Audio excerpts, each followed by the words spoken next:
শুরুটা ছিল নিছক ভালোবাসা থেকে, কিন্তু ধীরে ধীরে এই ভালোবাসা গড়ে তোলে এক আলাদা পরিচয়। আজ সবাই তাকে চেনে বিড়াল রাজ্যের রানী হিসেবে। একটা সময় ছিল যে সময়টায় মানুষ নিঃসঙ্গতার দিন কাটাতো, থাকতো বদ্ধ ঘরে। ঠিক সেই সময়টার একাকিত্ব দূর করার জন্যই দুটো পার্সিয়ান বিড়াল কেনার চিন্তা করেন নাজিয়া ইসলাম। আর ঠিক সেখান থেকে শুরু হয় নতুন এক গল্পের, এক রাজ্যের রানীর গল্প, যে রাজ্যে তার রয়েছে অসংখ্য বিড়াল। আমরা একটু কথা বলে জানতে চাই তার বর্তমান এবং ভবিষ্যৎ পরিকল্পনা সম্পর্কে। কেমন আছেন? আলহামদুলিল্লাহ ভাইয়া, আপনি কেমন আছেন? হ্যাঁ, আমিও ভালো আছি। আসলে আপনার থেকে শুরুটা জানতে চাই, শুরুটা কিভাবে হয়েছিল? শুরুটা হয়েছিল সে করোনার সময়, কারণ ওই সময় সবাই আসলে ঘরবন্দি ছিল, কিছুই করার ছিল না। বর্তমানে তার সংগ্রহে রয়েছে বিশ্বের নানা প্রান্তের নামি দামি জাতের বিড়াল। এই সম্পর্কে তিনি বলেন, আমার কাছে ম্যান কুইন ছিল, সেল হয়ে গেছে। তারপর হচ্ছে আমার American short hair, American long hair ছিল, সেল হয়ে গেছে। বেবি আছে।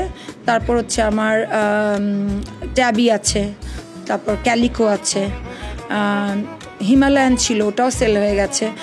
প্রতিটা বিড়ালই তার কাছে যেন পরিবারের এক একজন সদস্য, ছেলে বা নাতি নাতনি হিসেবেও পরিচয় করিয়ে দেন তিনি।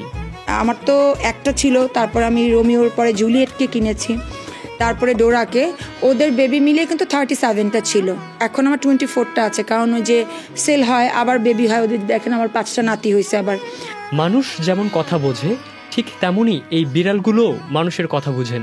আমি তো ওদের বাচ্চা হিসেবে দেখি, আমি তো বিড়াল হিসেবে দেখি না। ও তো বিড়াল, কিন্তু মানুষ, ও সব কথা বুঝে।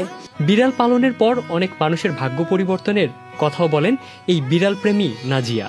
আপনারা একটা করে হলেও বিড়াল বাসায় রেখে দেখেন, আপনাদের লাইফটাই চেঞ্জ হয়ে যাবে। সেটা আপনি যখন ওকে পুষতে শুরু করবেন, তখন এটার বেনিফিটটা আপনি ডে বাই ডে বুঝতে পারবেন। ওয়ালটন আবারো মিলিয়নিয়ার অফারে ওয়ালটন ফ্রিজ কিনে আপনিও হয়ে যেতে পারেন মিলিয়নিয়ার।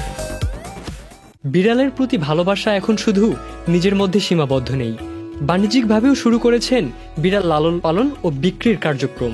আমি এই 7 দিনে প্রায় 8টা বিড়ালের মতো সেল করছি। যেহেতু আমি ওদেরকে পালি, তো ভালো ফ্যামিলি পেলে আমি না আসলে টাকার দিকে তাকাই না। আমি 15তেও দিয়ে দিই, আমি 13তেও দিয়ে দিই, আমি 10এও দিয়ে দিই, 12তেও দিয়ে দিই। দেশের বিভিন্ন প্রান্তে বিক্রি করছেন দুর্লভ জাতের এই বিড়ালগুলোকে। তিনি বলেন, আমার বিড়াল চিটাগং গেছে, আমার বিড়াল সিলেট গেছে, আমার বিড়াল ফরিদপুর গেছে, আমার বিড়াল কুমিল্লা গেছে।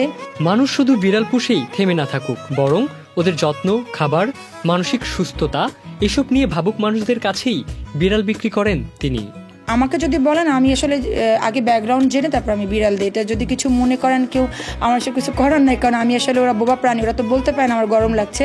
আমি যাদের বাসায় এয়ার কন্ডিশন আছে, আমি শুধু তাদেরকেই আমি বিড়াল দিয়ে থাকি। বিড়াল আমাদের মতো অনুভব করতে পারে, ভালোবাসা চায়, আর ভালোবাসা ও যত্ন দিয়েই তাদের লালন পালন করে বাণিজ্যিকভাবে মাসে আয় করছেন লাখ লাখ টাকা।